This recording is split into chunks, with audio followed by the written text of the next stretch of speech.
سيد مصعب، الكل يعرف إلى أن إيران دائما ما تتحدث باتجاه الجمهور الذي تحاول أن تأخذ عطفه، ولكن يبدو لله الحمد أن هنالك من فهم ووعي كبير أصبح لدى يعني فلنقل كل من هي تمثلهم أو تحاول أن تروج لها، وهم الشيعة في العراق.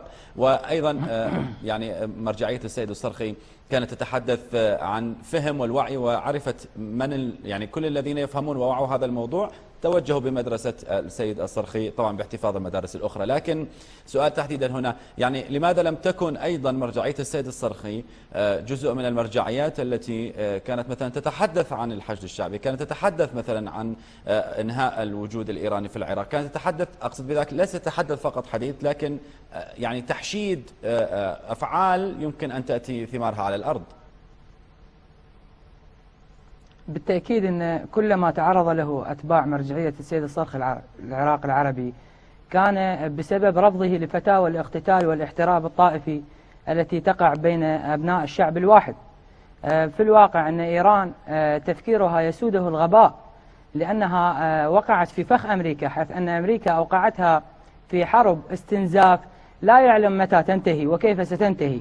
ففي الحقيقة أنه إيران زجت بميليشياتها للتقاتل وللاحتراب بين أبناء الشعب الواحد، وهذا المشروع مرفوض تماما من قبل مرجعية السيد الصرخي الحسني وأتباعه.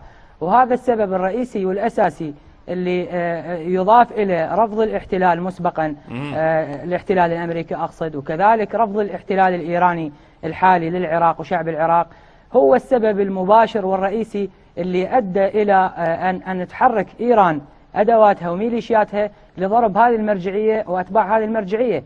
أعداد كبيرة جدا من أتباع السيد الصرخي الحسني بالسجون معتقلين لحد الآن. طيب. أحكام جزافية بالسجن المؤبد بحق أعداد كبيرة من عندهم لحد الآن. المواجهة شبه ممنوعة.